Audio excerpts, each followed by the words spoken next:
우리 사랑하는 형제자매 성도님들, 지난 한 주간 잘 지내셨습니까?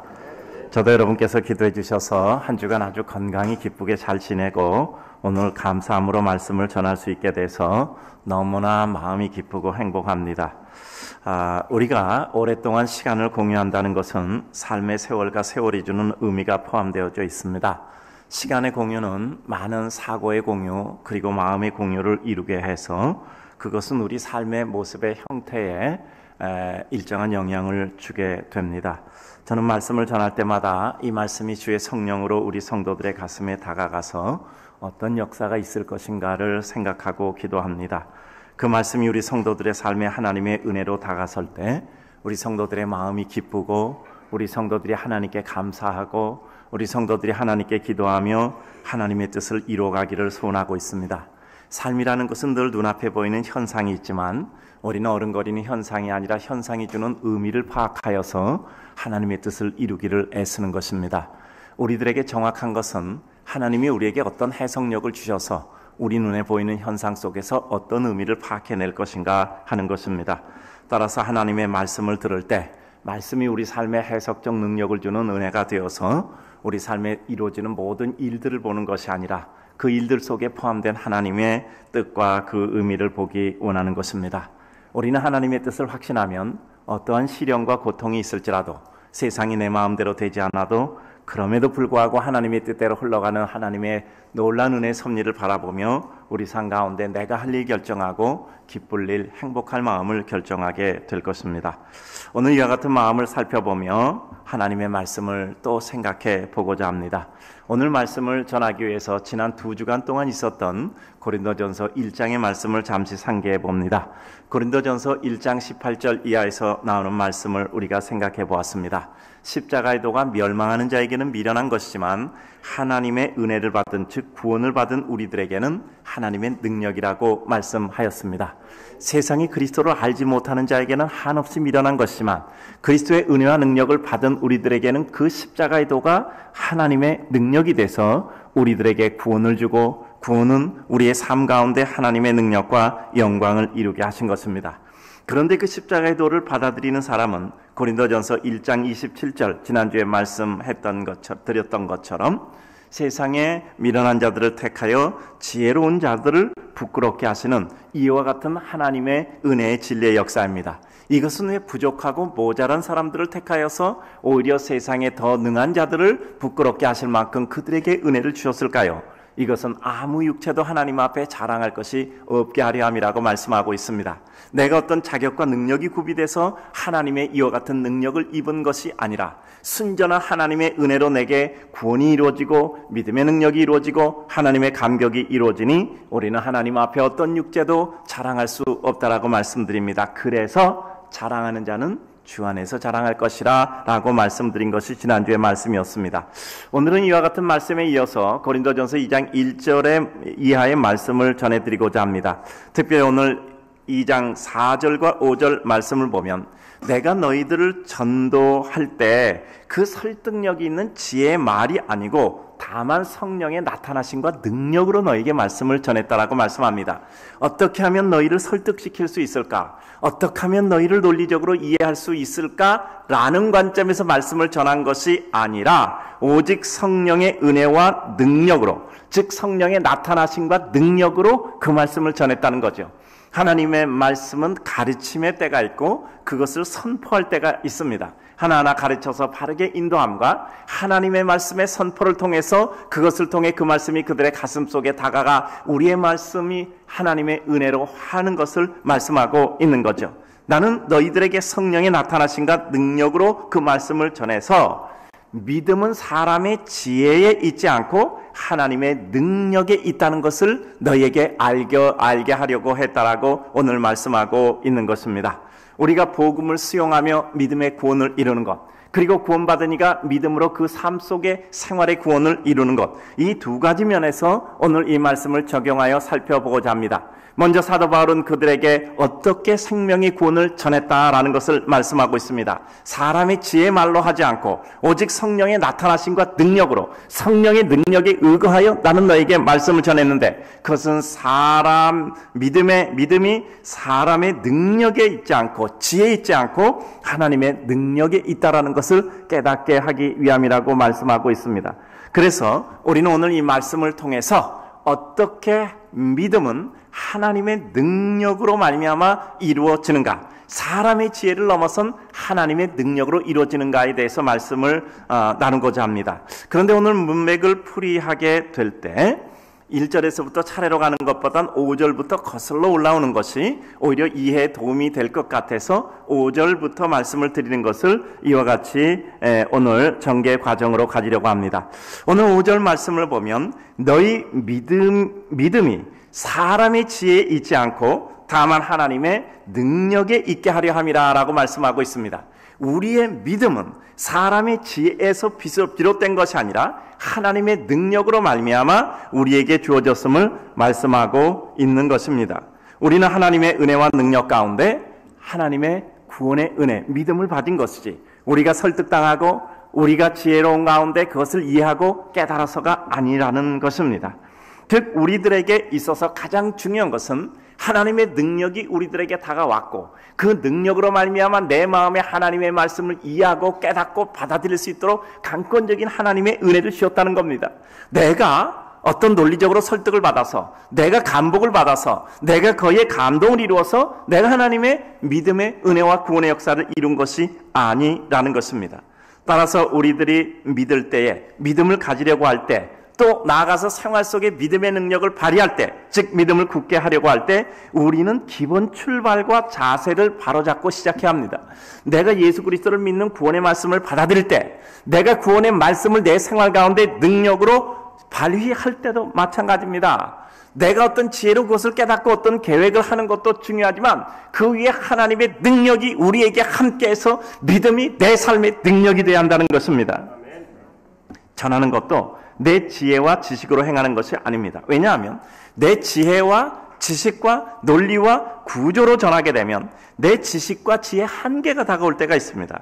또 내 지식과 지혜가 변형을 이룰 때가 있어요.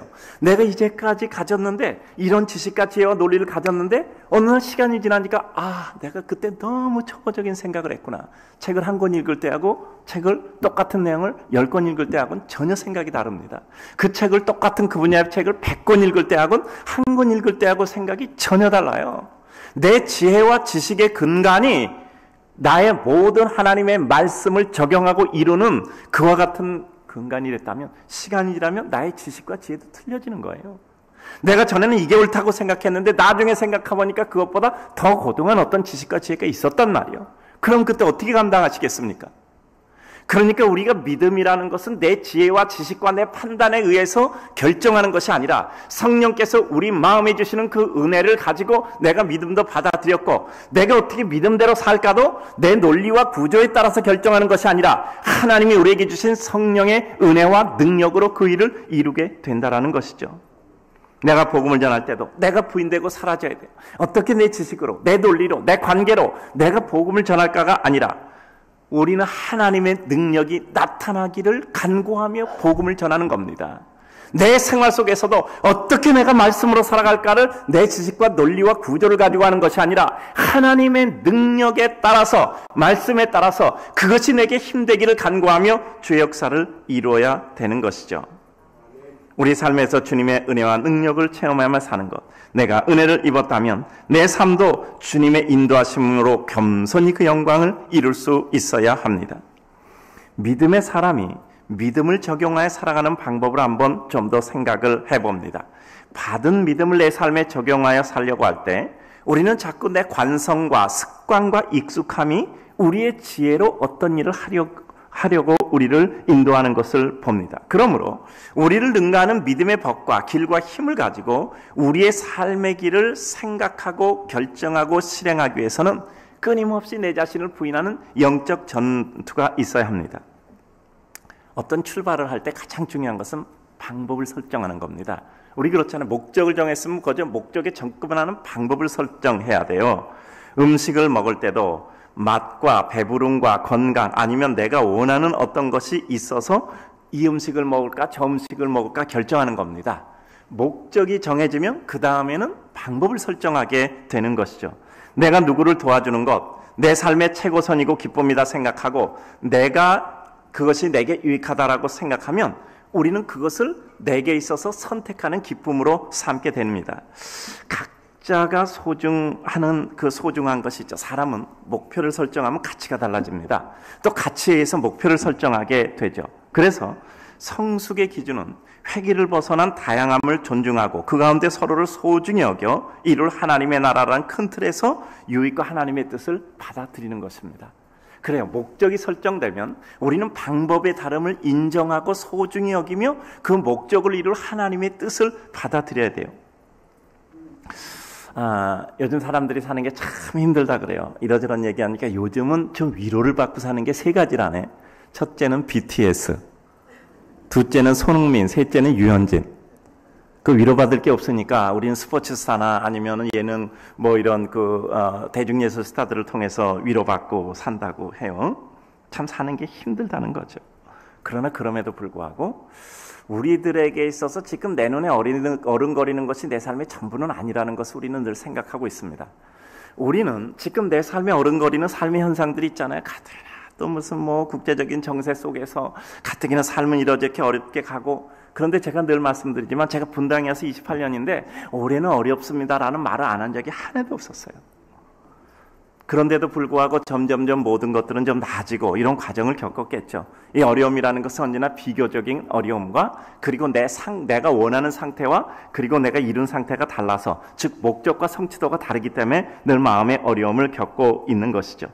그래서 우리들에게 중요한 것은 무엇이냐면, 믿음의 사람들은 살아서 힘을 발휘하고 넘어졌다 일어날 때도 명심할 것은 내가 나의 모든 삶의 목적과 방법을 주님의 은혜와 주님의 능력과 성령의 인도함으로 살았는가입니다. 정말 우리에게 철저한 투쟁은 뭐냐 하면, 내가 이 순간 믿음으로 일을 생각하는가, 내가 이 순간 믿음 때문에 기뻐하는가. 내게 믿음으로 한다는 것은 지혜와 지식이 필요 없다는 것이 아니라 지혜와 지식의 근본과 출발을 믿음 안에서 이룬다는 것을 말씀하고 있습니다. 우리 오늘도 하나님의 지혜를 구하잖아요. 하나님의 은혜를 구하잖아요. 하나님의 지식을 구하잖아요. 목적이 주님과 일치될 때만 정당성이 부여됩니다. 그리고 방법이 결과에 대한 우리들의 모든 해석과 소유권을 가져와야 됩니다. 제가 항상 과제로 삼는 것은 우리 믿음에 어떤 한계가 있다는 것을 실감할 때입니다. 주님께 대한 믿음, 인간에 대한 신뢰도, 자신에 대한 판단과 원칙의 고수, 끝까지 혹은 어떤 한계를 넘어서지 못하고 결국 여기까지였다라고 낙심할 때입니다. 늘 우리 인간은 한계가 있어요. 왜냐하면 어느 날 문득 내가 최고의 진리고 지식이고 내가 있어서 이건 절대로 옳다고 생각하는데 그게 아니라는 것이 우리 삶 속에는 비일비재하게 나타나기 때문이죠. 야, 내가 믿은 대로 산다고 했는데도 내가 그것이 아니구나, 이런 생각을 가지게 되는 것이죠. 그래서 우리의 삶 가운데 가장 중요한 것은 내 삶 가운데 그리스도의 능력, 내 삶 가운데 성령의 인도함으로 우리들은 하나님의 역사가 나타나야 되는 거예요. 내가 생각하는 지혜와 지식과 논리를 가지고 그것을 추구하다 보면 언제나 내 한계에 부닥친단 말이에요. 그러면 믿음에 이르는 방법, 이것도 뭐죠? 성령의 나타나심과 능력이에요. 목적도 그렇다면 방법도 그렇습니다. 그러니까 사도 바울은 4절에서 두 번째 이렇게 얘기합니다. 내 말과 전도함이 설득력 있는 지혜의 말로 하지 않았다. 다만 성령의 나타나심과 능력으로 그 일을 이루기를 원했다라고 말씀하고 있습니다. 인간의 지혜가 아닌 하나님의 능력으로 인한 것이 되게 하기 위하여 사도 바울이 심혈을 기울인 것은 무엇입니까? 내가 어떻게 저 사람에게 복음을 전할까 하고 심혈을 기울인 것은 이제까지 공부한 모든 것을 가지고 어떻게 논리적으로 조리 있게 설명할까, 그리고 저 사람 마음을 어떻게 설득시킬 수 있을까, 이게 아니라 그가 처절하게 생각한 것은 내가 그것을 내려놓는 일이었습니다. 오직 나는 설득력 있는 지혜의 말로 하지 않고 성령의 나타나심과 능력으로 하기 위해서 전투했다라는 것입니다. 믿음이 인간의 지혜가 아니라 하나님의 능력으로 이루어지는 것이라면 그 생명의 구원과 구원을 이루는 구원적인 삶도 성령의 나타나심과 능력으로 이루어져야 돼요. 인간의 지혜와 논리와 말로 전도하여 감격했다면 그 지혜와 능력과 논리를 넘어서는 어떤 상황이 이르게 되면 그 믿음은 다시 뒤집어져야 돼요. 전도자의 삶 생각해 볼게요. 전도한 사람도 역시 사람이요. 그 사람이 믿음의 길에 섰다 그 사람이 무너질 수 있다니까요.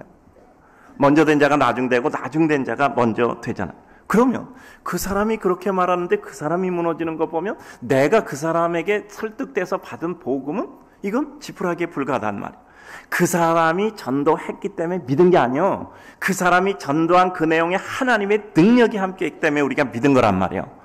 그러니까 내가 어떤 일을 할 때도 내가 지혜롭게 생각해서 어떤 일을 이루는 것이 아니라 하나님의 능력이 그 가운데 나타내야 돼요. 사도 바울에서 계속해서 같은 얘기를 5절부터 반복하고 있는 겁니다. 5절, 4절, 1, 2, 3절. 이와 같은 구조를 가지고 결국 반복하고 있는 겁니다. 전도함이 설득력 있는 지혜의 말로 아니하고 내 생각을 넘어서서 나를 부인함으로 인하여 새로운 역사를 이루게 되는 겁니다. 여러분, 지구상의 가장 큰 비극이 뭔지 압니까? 방법론이 목적을 능가할 때예요. 방법이 목적을 능가할 때입니다. 그렇게 되면 어떻게 되죠? 항상 목적에는 붕괴가 와요. 자, 봅시다. 방법론이 득세할 때 어떤 일이 일어나는 거 봅시다. 어떤 사람이 아이한테 사과를 따는 법을 가르칩니다. 자, 사과를 따려면 손을 쭉 뻗어서 거기 있는 사과를 따면 돼. 이렇게 가르쳤어요. 근데 문제는 그 아이는 키가 작아서 손을 뻗어도 사과를 딸 수가 없는 겁니다. 이 아이에게 방법으로 뭘 가르쳐야 되죠? 사과를 따려면 의자를 갖다 놓고 그 위에 올라가서 사과를 따야 돼. 방법이 틀려요. 방법은 사람과 여건과 현상에 따라서 얼마든지 달라질 수 있는 겁니다. 방법이 목적을 상회하게 되면 언제나 인간의 세계는 붕괴가 왔어요. 그런데 어지러운 시대는 언제나 사람은 방법론의 득세를 가져왔던 겁니다. 그러니까 사람이 어떻게 되죠? 기술, 즉 테크닉이 발달되는 거예요. 그런데 언제나 시대 속에서 밝은 시대는 뭐죠? 목적, 그리고 가장 중요한 본질이 강조됐던 시대입니다. 우리들의 삶에 있어서도 내가 어떤 지혜, 어떤 지식, 어떤 논리를 가지고 어떤 일을 이룰까라는 것은 방법의 득세예요. 그런데 내가 어떤 목적을 위해서 내가 어떤 논리나 아니면 어떤 지식이나 지혜가 아니라 내가 하나님의 은혜 가운데 성령의 인도함을 받아서 내가 전도도 하고 성령의 인도함을 받아서 내가 믿음대로 살아야 되겠다라고 생각하는 것. 결국 내가 가지고 있는 논리나 지식이나 지식을 내려놓으려고 하는 것이 우선될 때 그때 하나님의 능력이 나타나는 겁니다. 여러분, 왜 방법이 목적을 능가해서는 안 된다는 것을 말씀드릴게요. 여러분, 밥 안 먹고 매일 영양제만 먹는다고 하면 과연 그 사람이 건강해질 수 있을까요? 운동 안 하고 약만 먹으면 우리가 건강해질 수 있을까요? 따라서 우리는 언제나 목적이 방법을 이끌어가야 돼요. 근데 방법이 목적을 이끌어가게 되면 우리에게 오는 게 붕괴입니다. 따라서 우리는 어떤 지혜와 지식으로 하나님께 접근하고 우리는 그 논리로 하나님께 접근하는 것이 아니라 성령께서 우리에게 역사할 수 있도록 우리는 성령의 은혜를 간구해야 돼요. 그래서 결국 뭐죠? 믿음의 길이라는 것은 나를 부인하는 길입니다. 나를 부인하는 게 얼마나 어려우면 날마다 우리는 죽어지고 사라져야 할까요? 그러니까 우리는 지혜와 지식, 논리가 필요 없다는 게 아니에요. 우리는 하나님의 은혜로 말미암아 그 일을 이루되 그 일을 이루기 위해서 다만 방법은 사용될 뿐이란 말입니다. 따라서 우리가 전도할 때 우리가 가장 생각하는 것은 무엇이냐? 복음을 받아들일 때 가장 생각한 것은 무엇이냐 하면 하나님, 내 마음을 내려놓습니다. 주께서 내 마음에 임재하여 주시옵소서. 그리고 하나님, 내가 내 지식과 논리로 할 수 없습니다. 그러나 하나님께서 은혜와 능력을 더하여 주시옵소서. 그리고 내가 어떤 일을 진행할 때도 우리가 하나님 앞에 하나님, 내 지식과 논리와 근거로 인하여 이루어지는 것이 아니라 하나님의 능력으로 이루어지게 앞서서 이때 우리가 결과가 이루어지면 우리를 자랑하지 않고 하나님을 자랑하게 되는 겁니다. 복음 안에서 자랑하게 되는 것이죠. 그러면 우리의 삶이라는 것은 과연 지식과 논리, 지혜가 필요 없을까요? 그것은 아니죠. 하나님께서 우선적인 성령의 은혜에 의해서 그와 같은 것들을 사용을 하신단 말이에요. 그런데 우리가 이 방법을 위해서 목적이 사용되면 안 되는 것이죠. 우리 인생은 그럴 때가 참 많이 있죠. 사람은 언제든지 흔들립니다. 자, 제가 어저께 유난히 이제 이 생각을 하다가 그 창밖을 봤어요. 제 방은 보니까 창문이 4장으로 이렇게 나뉘어져 있어요. 그 4장의 그림이 조금씩 달라요. 근데 거기에 나무가 이제 점점 자라고 있어요. 제가 근데 본 것이 뭐냐 하면요. 지난 봄에 본 그림하고 지금 본 그림이 달라요. 요 사각 틀 안에 보이는 것이. 왜냐하면 나무가 더 크게 자랐어요. 전에는 뾰족한 끝이 요 끝부분까지 보이는데 이제는 뾰족한 끝이 안 보이고 중간에서 잘려 보이더라고요. 시간이 지나면 현상은 언제나 바뀌는 겁니다. 시간이 지나면 현상은 언제나 바뀌어요. 내 방에서 본 나무의 모습은 언제나 뾰족한 끝이 보이는 것이 아니더라고요. 우리의 삶에 있어서 현상에 우리의 모든 것을 걸면요, 우리는 항상 착시를 지킨단 말이에요. 그러니까 가장 중요한 것은 우리의 지식과 지혜를 넘어선 하나님의 은혜 가운데 겸손히 나아가는 겁니다. 구도자라는 것이 무엇일까요? 끊임없이 나를 부인하는 거잖아요. 끊임없이 내 자신을 내려놓는 거잖아요. 하나님의 은혜를 구하는 것이잖아요. 그것이 참된 지혜잖아요. 그 지혜를 가지고 우리의 삶의 길을 걸어가게 되는 것이죠. 지혜를 넘어선 성령의 능력을 이룰 때 사람의 지혜가 아닌 성령의 능력으로 믿음을 가지고 믿음으로 살아가는 삶이 되는 거죠. 만사 형통은 인간 세계의 기준이 아니라 하나님 나라의 기준입니다. 처음에는 잘 안 되고 답답하나 시간이 지나면 가장 큰 기쁨이 되는 것이죠. 우리 인생도 몇 주 전에 이치환 씨의 생명에서라는 시를 읽어드렸지만 이렇게 생각하죠. 내 지식이 독한 회의를 구하지 못하고 내 또한 삶의 애증을 다 짐지지 못해서 병든 나무처럼 생명이 부딪힐 때 우리는 저 머나먼 아라비아 사막으로 가죠. 언제든지 내 지식이 내게 있어서 지독한 회의를 극복하지 못할 때가 있어요. 삶의 애증이 정말 내 삶을 병든 나무처럼 부대끼게 할 때가 있단 말이에요. 이것이 우리 삶이잖아요. 그때 우리가 그것을 무엇으로 해결할까? 도무지 나를 구하지 못해요. 그때 우리는 영원이라는 것을 구하잖아요. 진리라는 것을 구하는 구도자의 길에 나서려고 하는 거잖아요. 그러므로 우리 삶은 내 지식의 한계가 내 삶의 각종 해이와 번민 혼란을 해결하지 못할 때가 있습니다. 병든 나무처럼 흔들리는 때가 있는 거죠. 그때 우리는 구도의 길을 가게 되는 거잖아요. 그때 주님께서 우리의 구도 행렬에 손을 내밀어 주시는 거죠. 내 지식과 지혜로는 가늠할 수 없는 내 자신과 다른 수준의 진리를 제시해 주는 거죠. 우리가 지난주와 그 지난주에 말씀드렸지만 왜 하나님께서 우리들에게 성령과 능력으로 임하실까요? 전혀 다른 세계예요. 다른 능력이에요. 여러분, 우리들에게서 어떤 일을 정하는 기준적인 원칙, 기준적인 논리, 기준적인 근거가 어디에서 정해진다고요? 그것은 우리들에게 있어 능력에 의해서 결정되는 거예요. 어떤 사람이 어린아이가 그 무거운 거 20kg짜리 들 때 아이고 무거워 이걸 어떻게 들어? 그 아이에게는요, 그건 못 드는 거예요. 근데 힘센 사람이 오면 단짝 들어서 이거 뭐 들어서는 거예요. 그러니까 사람과 하나님의 세계가 다른 게 뭐죠? 예수님은 죽은 아이 보고 잔다라고 얘기한 거예요. 사람들은 죽은 아이 끝났다고 생각한 거예요. 이게 비웃잖아요. 그런데 예수님이 다시 이렇게 세웠죠. 그랬더니 그들이 놀라잖아요. 예수님과 우리 인간의 능력이 다르니까 모든 논리와 모든 지식과 모든 지혜의 기준이 다른 거예요. 그러니까 우리가 믿음의 세계에 들어선다는 것은 빨리 내 지식과 논리를 내려놓고 하나님의 은혜로 올라타야 되는 거예요. 근데 우리는 자꾸 그것을 부정하는 거예요. 아직까지 나는 땅에 있으니까, 아직까지 나라는 실존은 정말 이 땅에 있으니까 땅의 논리를 버리면 나는 살 수 없을 것 같아요. 그래서 우리는 하나님의 논리로 빨리 우리는 올라타야 된단 말이에요. 그래서 우리가 하나님의 은혜를 이루는 거죠. 여러분, 운동하는데 가장 중요한 것은 폼을 익히는 거잖아요. 폼을 익히는데 가장 중요한 게 있죠. 힘을 빼야 돼요. 힘을 빼지 않으면 절대 폼을 익힐 수 없죠. 우리가 우리를 부인해야만 어느 날 내 지식과 지혜가 필요 없는 것이 아니라 그것과 더 우등한 상위 가치가 있다는 것을 인정하고 그것을 받아들일 때만 우리들에게 은혜가 임하게 되는 것이죠. 나를 부인해야만 어느 날 문득 하나님의 은혜가 임하게 되는 겁니다. 여러분, 제가 이렇게 말씀드릴 수 있습니다. 여기 바위를 깨야 돼. 바위를 깨야 되면 요만한 망치를 가지고 바위를 깨기는 어려워요. 애들이 그냥 공장용 못 박는 조그만 문방구에서 판 망치를 가지고는 바위를 깰 수가 없단 말이에요. 계속해서 두드리면 우기는 사람 끝까지 하면 부서지겠죠. 근데 그러다 보면 하일생 다 하는 거죠.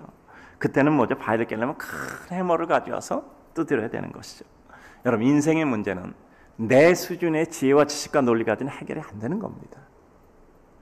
내 인생의 문제는 내 지식의 수준을 가지고는 해결이 안 돼요. 그러면 어떻게 되죠? 하나님의 은혜가 내게 임해야 그 문제를 해결할 수 있는 겁니다. 여러분, 왜 자꾸 이렇게 번민하지? 왜 이렇게 자꾸 인생은 우울하지? 필연적인 인생에 우울이 있잖아요. 번민이 있잖아요. 왜 자꾸 번민하죠? 우리는 우리 인간의 생각으로는 번민할 수밖에 없습니다. 근본적으로 인생의 문제는 풀 수가 없어요. 왜 그런지 아시죠? 인생은 죄로 말미암아 부패되어 있고 그것으로 말미암아 모든 것이 엉클어져 있기 때문에 우리 인간의 생각으로는 그것을 다 해결할 수가 없는 겁니다. 그럼 뭐죠? 더 다른 상위 가치를 가져와야 돼요. 그게 뭐냐? 믿음의 세계란 말이에요. 그 상위 가치 믿음의 세계. 그것은 뭐죠? 성령의 인도함을 받는 하늘의 능력이란 말이에요. 그래야 우리가 예수도 믿을 수 있고, 그래야 우리가 우리 삶 가운데 번민을 넘어서는 하나님의 은혜를 넘어설 수 있는 겁니다. 왜 우리가 예수를 믿는데도 불구하고 자꾸 여러 가지가 마음을 쓸리게 할까요? 우리 슬프고 괴롭고 힘들잖아요. 아직까지도 끊임없는 투쟁의 관계에 있어서 그래요. 어느 날 내가 딱 내려놔야 되는데 그게 안 내려지니까, 분명히 예수님은 믿어요. 근데 삶에는 내가 안 내려놔지니까 자꾸 거기서 끊임없이 번민하고 있는 거죠.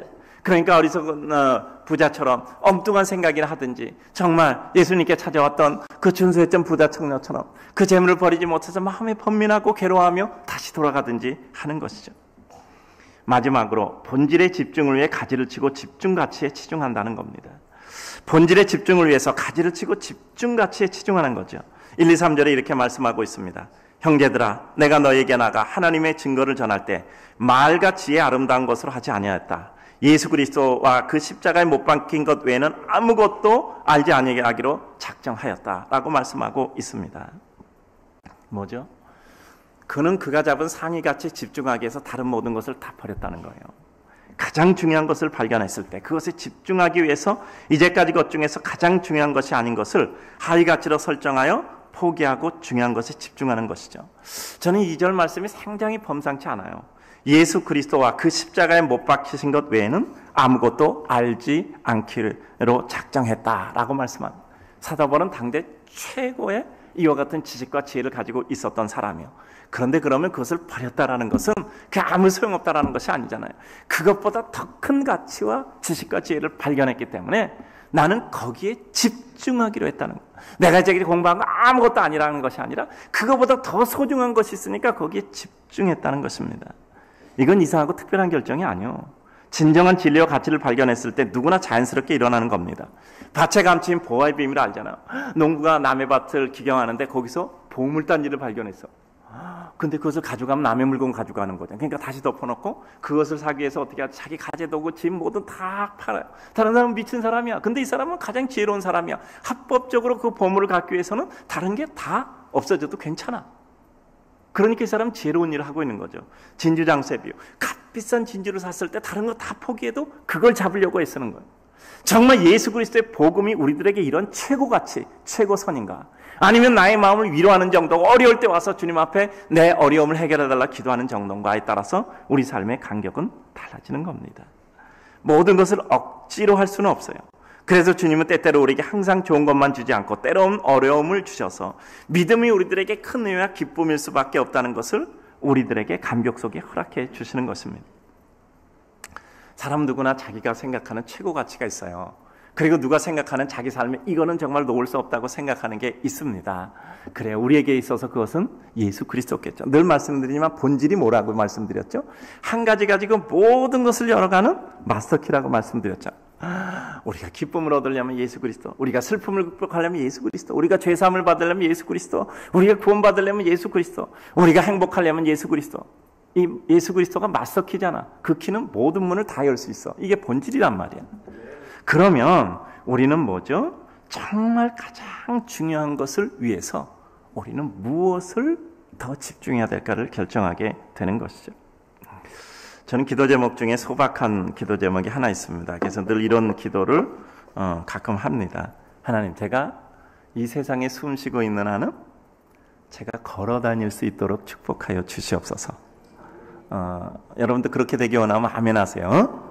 네, 저는 꼭 그 기도 제목은 제가 가끔 기도하면 하나님, 제가 세상에서 숨을 쉬는 동안은 제가 두 다리로 걸어 다닐 수 있게 하여 주시옵소서. 왜냐하면 저는 다른 운동을 할 수 있는 게 없어요. 저는 원래 뭐 운동신경도 이렇게 별로 발달되지 않았고 뭐 이렇게 운동도 잘 못하고, 근데 제가 할 수 있는 거 걷는 것밖에 없는 것 같아. 그래서 이제 제가 걷는 것은 좀 잘 걷습니다. 그래서 이렇게 걸어 다닐 수 있게 해달라고 생각을 하고 있습니다. 저는 모든 생각을 할 때도 거의 걸으면서 제 방에서 생각할 때는 그 좁은 데서도 이렇게 빙빙빙 걸으면서 생각하고, 거의 생각하고 결정하려면 걸으면서 생각해요. 제가 이제 걷는 걸 좋아하기 때문에 그렇겠죠. 사람이 자기가 좋아하는 것 있어요. 가장 최고의 가치로 느끼는 거예요. 그러니까 저는 기도할 때도 하나님, 이 세상을 떠날 때까지 제가 하나님께 꼭 하나 선물로 지었으면 좋겠는 것은 세상 떠날 때까지는 걸어다니게 해주십시오. 제 다리로 걸어다니게 해주십시오. 이게 이제 제가 가지고 있는 소원이거든요. 사람은 자기가 중요한 것을 최고 가치로 여긴단 말이죠. 오늘 우리가 예수 그리스도가 나의 삶의 가장 중요한 것이고 내 삶의 최고의 가치로 설정된다면 거기에 모든 것이 맞춰지는 거예요. 우리나라가 월드컵 본선에 진출했다고 합시다. 거기 월드컵 게임이 있어요. 그럼 사람은 그거 보려고 다른 시간에 다른 일 안 하고 그거 보려고 시간을 맞춰놓는단 말이에요. 예수 그리스도의 십자가 가치가 내게 있어서 가장 소중한 내 인생의 전부라고 생각한다면 우리는 그 십자가를 최상에 놓고 모든 삶을 설정해가는 거예요. 그리고 중요한 것은 그 십자가를 설정해놓고 내 삶의 모든 것을 맞춰갈 때 그 행위가 기쁜 거예요. 그 행위가 기쁜 거라고요. 십자가를 위해서 다른 것을 내려놓을 정도로 우리가 믿음을 전하고 그 십자가의 삶을 살고 그 십자가의 삶대로 내 삶을 진열해 갈 수 있다면, 십자가 관련 없는 거라면, 우리들에게서 아무 의미가 없다면 우리는 그때 너무너무 행복한 것이지요. 그 좋은 십자가를 전하는 것이 내게 있어서 온통 관심사니 내가 다른 것을 내려놓고도 십자가를 전하는 것이 내 기쁨인 것이죠. 삶에 어떤 일을 하고 살아도 그 십자가를 지고 가는 삶, 십자가를 영예롭게 하는 삶을 내가 기쁨으로 여긴다면 그것이 나에게 가장 행복이 되는 겁니다. 하나님의 이러한 증거를 전할 때도 내 말과 지혜로 하지 않았다는 겁니다. 내 말과 지혜 굉장히 중요해요. 우린 살아가면서 그래서 공부하는 거잖아. 공부가 얼마나 중요합니까? 그런데 그거보다 더 소중한 가치를 발견했을 때 그 소중한 가치에 집중을 하는 것이죠. 그러면 내가 가지고 있던 모든 지혜와 지식도 거기 사용되는 것이죠. 여러분, 오늘 성경은 사도 바울이 상당한 수사법을 구사하고 있는 거예요. 내용을 보니까 강조를 위해서는 주변에 불발기를 내려놓는 겁니다. 여러분, 어떤 아주 강조해야 돼. 여러분 알죠? 아주 뛰어난 보석은 보석함이 화려하지 않아야 된다고 생각해요. 저는 뭐 이렇게 보석을 알지 못하는 사람이지만 그 아주 뛰어난 보석이 있다고 했을 때 그 보석함을 담아놓은 것이 너무 화려하면 보석이 빛이 가려지잖아요. 그러니까 아주 중요한 것을 강조하기 위해서는 다른 것이 평범하게 조도를 낮춰야 돼요. 그렇잖아요. 그것만 스포트해서 그것만 빛나야 된단 말이에요. 그러니까 사도 바울은 예수 그리스도의 십자가의 가치를 최대하기 위해서 다른 것을 다 내려놓는 거예요. 저는 그래서 사도 바울이 상당한 수사법을 구사하고 있다고 제가 생각하고 있거든요. 본질 가치의 중요성이 훼손되지 않도록 다른 모든 것을 내려놓는 것을 말씀하고 있는 것입니다. 강조를 위해서 주변의 빛의 밝기를 줄이고 단순화시켜 가는 것이죠. 그래서 내 삶에도 예수 그리스도가 내 삶의 전부라고 생각된다면 우리는 다른 것을 좀 내려놔도 그것이 우리들에게 전혀 마음의 부담이 없어요. 내가 주님에서 뭔가를 포기했는데 근데 부담이 된다면 아직까지 예수 그리스도가 내 삶의 최고 가치가 아닌 겁니다. 우리가 선교 갈 때, 봉사할 때, 또 헌신할 때 늘 외치잖아요. 헌신하고 잊어버리자. 이 헌신하고 잊어버리지 않으면요, 우린 정말 큰 시험에 빠집니다. 그리고 우리 믿음은 절대 앞을 향해서 달려갈 수 없어요. 헌신하고 그 헌신은 그 즉시로 잊어버려야 돼요. 그래야 우리는 더 큰 헌신과 은혜 자리로 나아갈 수 있는 것입니다. 왜죠? 점점 더 하나님의 새로운 은혜가 빛을 발해야지. 이전 것들이 더 오중충하게 있으면요, 오히려 새로운 은혜가 우리들에게 빛이 안 나기 때문입니다. 내가 너희 가운데 거할 때 약하고 두렵고 심히 떨었노라. 주님 앞에 자신의 부족과 부끄러움과 미숙함을 깨달았던지. 그러니까 너희 앞에 갈 때 사도 바울이 얼마나 자신 있었던 사람입니까? 얼마나 자존감이 있고 얼마나 자신감이 강하던 사람이요. 그런데 어렵고 두렵고 떨렸단 말이에요. 왜죠? 그는 그가 가지고 있는 인간적인 모든 것을 하나님의 은혜에 비춰보니까 너무나 별것 아니야. 다 내려놓고 보니까 나 하나님의 은혜 없으면 난 아무것도 할 수 없는 거야. 하나님이 없으면 난 아무것도 할 수 없는 거야. 하나님 저를 놔두시면 안 됩니다. 이런 것이죠. 하나님 앞에 자신 있어도 하나님 앞에 내 모습을 사람 앞에 자신 있어도 하나님 앞에 내 모습을 볼 때 부끄럽죠. 하나님이 나라 한다는 것은 두 가지를 동시에 주잖아요. 아이고 너무 부끄럽다, 너무 죄송하고 너무 불안해. 또 한 가지 뭐죠? 나를 다 알고도 나에게 은혜를 주셨으니까 그래도 하나님 나를 버리지 않아. 이런 은혜 확신이잖아. 두 가지잖아. 막 두렵고 부끄럽고 떨려. 하나님 나라면 나 그냥 가난만 놔두실까? 이런 마음과 알고도 놔두셨다면 하나님께서 나에게 긍휼을 베풀어 주시는 거야. 이런 것이죠. 믿음, 생명, 구원이라는 은혜를 받은 자의 필연적인 달려갈 길의 발견과 그 길을 갈 수 있는 은혜와 감격을 우리 주님은 반드시 주실 줄로 믿습니다. 저는 오늘 말씀을 생각해 보면서 이런 생각했어요. 사도 바울의 다른 모든 말씀들을 다시 한번 정리해 봤습니다. 근데 참 놀라운 게 정말 사도 바울은 대단한 하나님의 은혜를 깨달았구나라는 겁니다. 모든 말씀이 성경에 그가 쓴 서신서의 대부분이 다 일맥상통하는 거예요. 다 같은 얘기를 하고 있는 거예요. 사도행전 20장 24절을 보면 뭐라고 얘기하고 있죠? 내 달려갈 길, 주 예수께 받은 사명, 하나님의 은혜 복음을 증언하는 일을 마치려 하면은 나의 생명조차 조금도 귀한 것을 여기지 아니하노라. 예수 그리스도의 은혜, 능력, 성령의 인도하신 복음이 최고라는 거예요. 디모데 4장 7절 8절을 보면 내가 선한 싸움 싸우고 나의 달려갈 길 마치고 믿음을 지켰으니 이제는 나를 위하여 의의 면류관이 예비되어져 있다. 그리고 의로운 재판장이 그날에 내게 주실 것이며 나에게뿐 아니라 주의 나타나심을 사모하는 모든 자에게로. 십자가가 최고 가치예요. 빌립보서 1장 20절을 보면 나의 간절한 기대와 소망에 따라 아무 일에든지 부끄럽지 아니하고 지금도 전과 같이 온전히 담대하여 살든지 죽든지 내 몸에서 그리스도가 존귀하게 되려 하노라. 그리스도만이 최고예요. 빌립보서 3장 13, 14절을 보면 표대를 향하여 예수 안에서 부르심의 상을 향하여 달려가노라. 빌립보 4장 13절을 보면 내게 능력 주시는 자 안에서 내가 모든 것을 할 수 있다. 빌립보서 1장 6절을 보면 너희 안에서 착한 일을 시작하시니까 그리스도 예수의 날까지 이룰 줄을 확신한다. 다 똑같은 얘기야. 다 똑같은 얘기. 다 똑같은 얘기라고. 다 똑같은 얘기. 그가 잡은 것은 주의 성령의 인도하심과 하나님의 능력이었어요. 그것이 각각 다른 말로 표현되는 것뿐이에요. 각각 다른 말로 표현되는 것뿐. 오늘도 주님을 사랑하는 성도님들, 우리가 복음을 받았다는 것이 얼마나 소중합니까? 그리고 그것이 우리에게 최고의 기쁨이 될 때 가장 행복한 것. 우리 예수 믿는데도 살다가 힘들잖아요. 사람이니까. 우리는 아직 천국의 백성이 아니니까. 이 세상에서 천국의 백성이 되기 위해서 가는 구도자의 행렬 중에 있는 사람이니까. 우리는 완성품이 아니니까. 우리의 완성품이 되는 건 언제죠? 천국문에 서서 탁 천국으로 들어가는 순간 우리는 완성품으로 돼서 들어가는 거예요. 아직은 완성품이 아니니까 성도는 가다가 또 넘어지고 가다가 또 넘어지고 가다 주님께서 일으켜 세워주시고 이런 길을 반복할 겁니다.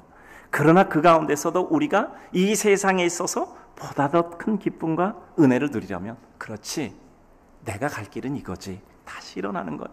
그렇지, 내가 할 길은 뭐 인간적으로 또 뭐 분노도 나고 인간적으로 또 낙심도 되고 그러다가도, 그렇지, 내가 갈 길은 이게 아니지, 다시 복귀하는 겁니다. 우리들에게 제일 중요한 게 있죠. 뭐라고 말씀드렸죠? 오뚜기가 다시 일어난다 그랬죠. 배가 넘어가려고 하다가 다시 일어난다 그랬죠. 그걸 뭐라 그러죠? 복원력이라고. 따라서 하다. 복원력. 다시 일어나는 거예요. 성도에게 있어서 가장 중요한 은혜는 복원력을 주셨다는 거예요. 회개하고 다시 돌아오고 은혜를 바라보고 다시 돌아오고. 그래서 우리들에게 영원한 하나님의 나라를 바라보면서 성령의 인도하심 따라 능력으로 복음을 받았고 전하고 그리고 그렇게 사는 것이 우리 삶의 기쁨이 되는 거죠. 사랑하는 성도님들에게 하나님의 은혜와 능력과 영광이 함께 하시기를 주님의 이름으로 축복합니다.